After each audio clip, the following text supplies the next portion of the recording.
प्रदेश की आर्थिक राजधानी इंदौर में अपने एक दिवसीय दौरे पर पहुंचे राज्यसभा सांसद दिग्विजय सिंह द्वारा रेसिडेंसी कोटी पर मीडिया से चर्चा कर भाजपा में शामिल हुए कांग्रेसियों को कमल छाप बताते हुए सीए कानून पर भी सवालिया निशान खड़े किए हैं। वहीं आपको बताते हैं राज्यसभा सांसद दिग्विजय सिंह बोले, ईडी, आईटी, सीबीआई का राजनीतिक हथियार है, बीजेपी के पास लोगों को डराओ और बीजेपी में शामिल कर लो। वहीं आपको बता दें झारखंड सीएम ने जेल जाना पसंद किया, बीजेपी से समझौता नहीं किया। वहीं आदिवासी कार्यरत से समझौता नहीं किया, आदिवासी देश के मूल निवासी हैं। सुप्रीम कोर्ट को बधाई दी इलेक्टोरल बॉन्ड की जानकारियां, सुप्रीम कोर्ट को बधाई दी इलेक्टोरल बॉन्ड की जानकारियां पर देश के बड़े घरानों का लिस्ट में नाम नहीं है, ये बड़ी आश्चर्यजनक बात है। वहीं शेल कंपनी से रुपया आ रहा है, सट्टे की कंपनी से 1300 करोड़ रुपए का चंदा लिया। वहीं पीएम मोदी की पोल खुलती ही जा रही है। ईवीएम धोखा है, आम भारतीयों के मतों की चोरी हो रही है। आज आचार संहिता लगते ही बीजेपी में विस्फोट होगा, कई नेता डरे हुए हैं, उनका डर दूर होगा। कांग्रेसियों के बीजेपी में शामिल होने पर बोले, कमल छाप और कायर ही बीजेपी में जा रहे हैं। भारत की नागरिकता के लिए कानून बना हुआ है, सीएए की आवश्यकता ही नहीं। 2019 में कानून लाए तो 5 साल क्यों लगे? नियम बनाने में सिर्फ लोगों को मूर्ख बना रहे हैं। हमारे पास लोकसभा चुनाव लड़ने के लिए कई लोग हैं, उन्हें चुनने में दिक्कत आ रही है। 18 मार्च को हमारी CWEC की बैठक है, उसमें प्रत्याशी तय किए जाएंगे। ठीक है, बात यह है, ये तो कोड ऑफ कंडक्ट लागू होने दीजिए कल आज से। भाजपा में एक विस्फोट होगा, आप देख लीजिएगा। डरे हुए थे, अब उनका डर दूर होगा कोड ऑफ कंडक्ट के बाद और खुल के सामने आएंगे। कांग्रेस का पतझड़ कैसे रोकेंगे? पतझड़ नहीं है, ये वो लोग हैं जो कांग्रेस को खराब करने में लगे हुए थे। जो फूल छाप कांग्रेसी थे ना, और जो कायर थे वही जा रहे हैं। बहादुर लोग डटे हुए हैं। नेतृत्व पर बात करी जा रही है, जैसे कल पंकज संघवी गए, ये कह रहे हैं कि जो जीतू पटवारी, अरे छोड़िए बेकार बात, सब बेकार बात। मुख्यमंत्री जी, पंकज संघवी जी जीतू पटवारी को अलग से ले जाके कान में पता नहीं क्या है, जरा पूछ लेना। मुख्यमंत्री जी ने अभी पिछले कुछ दिनों में मुख्यमंत्री मोहन यादव जी ने पिछले 2-3 दिनों में बार-बार ये कहा कि राहुल गांधी जी की यात्रा जहां से भी गुजरती है वहां से कांग्रेस के लोग यात्रा छोड़ते हैं। बेकार बात करते हैं। अमित शाह जी का कहना है कि किनका? अमित शाह जी का कहना है कि जब भारत पाक का विभाजन हुआ था, जब कांग्रेसियों ने वादा किया था, बड़े नेताओं ने वादा किया था कि जो बाहर के लोग हैं उनको नागरिकता दिलाएंगे, और वो वादा हम पूरा कर रहे हैं। अब झूठ झूठ झूठ। भारत की नागरिकता के लिए कानून बना हुआ है, सीएए की आवश्यकता ही नहीं थी।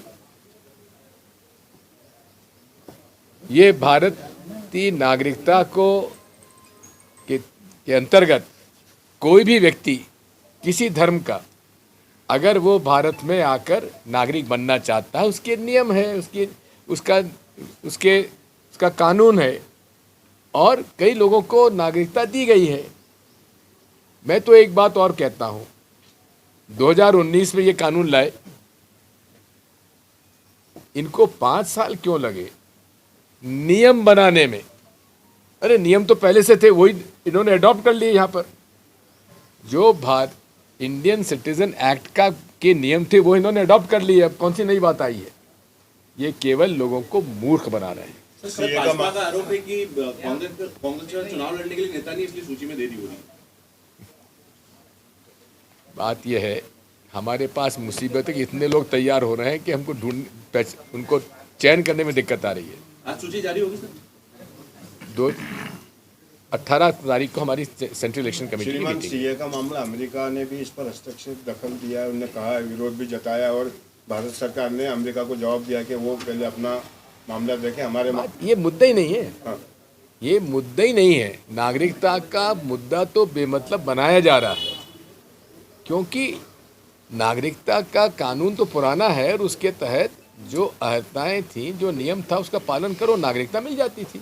सर, क्या दिग्विजय सिंह जी इस बार लोकसभा चुनाव में कहीं से लड़ सकते हैं? पार्टी अगर कहेगी तो आप पहले भी दिग्विजय सिंह तो सड़क के कांग्रेस के कार्यकर्ता हैं, थे और रहेंगे।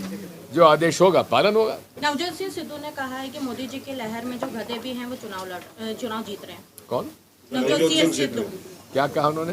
गधे भी चुनाव, मोदी जी की लहर में जो है गधे भी जो है चुनाव जीत रहे हैं। उनके पास सूची होगी, मेरे पास नहीं है। सर इंदौर के नाम को लेकर बड़े सर आदरणीय साथियों,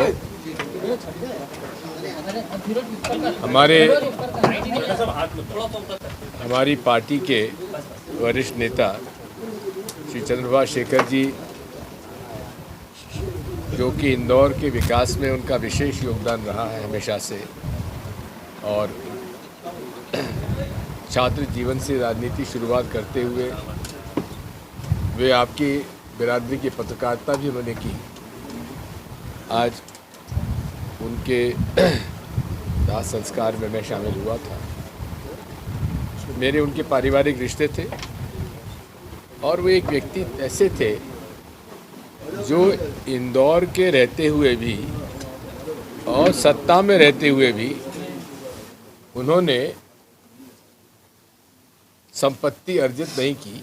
जो छोटे मोटे कॉरपोरेटर संपत्ति अर्जित कर लेते हैं वो भी उन्होंने नहीं की, जबकि मिनिस्टर रहे और हमेशा से सत्ता गलियारों में एक बहुत प्रमुख रूप से वे हमारे नेता रहे।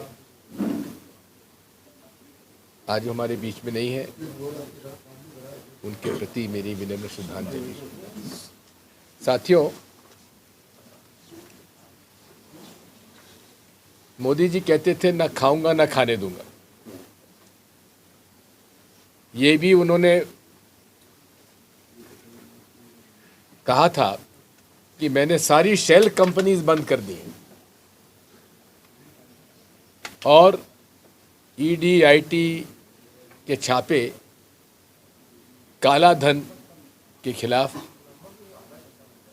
उन्होंने कार्रवाई करने का वादा किया था। विदेशों से काला धन लाएंगे, नहीं आया, और अधिक काला धन देश के बाहर चला गया। अब ईडी आईटी का एक राजनीतिक हथियार उनके हाथ में है। अपने विरोधियों के खिलाफ उसका उपयोग हो रहा है। ईडी आईटी सीबीआई के छापे डलवाओ, उनको डराओ धमकाओ और भाजपा में शामिल कर लो। जैसे ही भाजपा में शामिल होते हैं सारे केस समाप्त। मैं तो बधाई देता हूं वो हमारा आदिवासी मुख्यमंत्री झारखंड को, जिन्होंने जेल जाना पसंद किया लेकिन समझौता नहीं किया। ये आदिवासी चरित्र है, वो डरता नहीं है। धमकाने पर कायरता के तरीके से वो समझौता नहीं करता। आज भी वो जेल में है लेकिन डरा नहीं।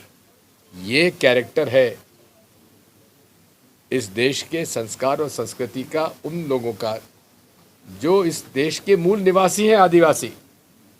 हम लोग तो सब बाहर से आए, लेकिन आदिवासी यहाँ का मूल निवासी है। साथियों, इतना ही मैं कह सकता हूं। माननीय सुप्रीम कोर्ट को मैं बधाई देता हूं जो उन्होंने इलेक्टोरल बॉन्ड्स को उन्होंने उजागर करने के लिए उन्होंने बाध्य किया केंद्र सरकार को और इलेक्शन कमीशन को। अब सारी बातें सामने आ रही हैं। ये भी एक अजीब सी बात है कि देश के बड़े कॉरपोरेट सेक्टर का तो वहां नाम ही नहीं है। आखिर उन्होंने क्या बीजेपी को, कांग्रेस को, किसी को चुनाव में कोई फंड ही नहीं दिया क्या? यह भी एक आश्चर्यचकित बात है। शेल कंपनीज से पैसा आ रहा है। शेल कंपनीज का मतलब है कि जिस कंपनी का कोई व्यवसाय नहीं, व्यापार नहीं, कोई मुनाफा नहीं, वो हजारों करोड़ रुपए कैसे दे रहे हैं? ये कहते हैं हम चाल चरित्र चेहरा के लिए पहचाने जाते हैं। जो गेमिंग कंपनीज हैं, सट्टे की कंपनीज हैं, जो लूट रहे हैं, उनसे लगभग 1300 करोड़ या 13,000 करोड़ रुपए उन्होंने चंदा लिया। 1300 करोड़ चंदा लिया। साथियों, अब नरेंद्र मोदी जी की पोल खुलती जा रही है। पूरे देश में अब माहौल बन चुका है, ईवीएम धोखा है, चोरी हो रही है बहुत बड़े पैमाने पर। आम भारत के निवासियों के मतों की चोरी हो रही है। ये जगह जगह इस पे बारे में चर्चा है और उसकी लड़ाई हम लड़ रहे हैं। आज अजय प्रताप सिंह जी ने भारतीय जनता पार्टी मैं इंदौर में हस्तक्षेप और कहीं हस्तक्षेप नहीं करता। जो हमारी पीसीसी प्रेसिडेंट और सीएलपी लीडर तय करेंगे वही मेरा उम्मीदवार है। 29 सीट में से कितनी सीट को लेकर आप लोग इस बार आसपास? हम तो पूरी 29 सीटों में चुनाव लड़ेंगे।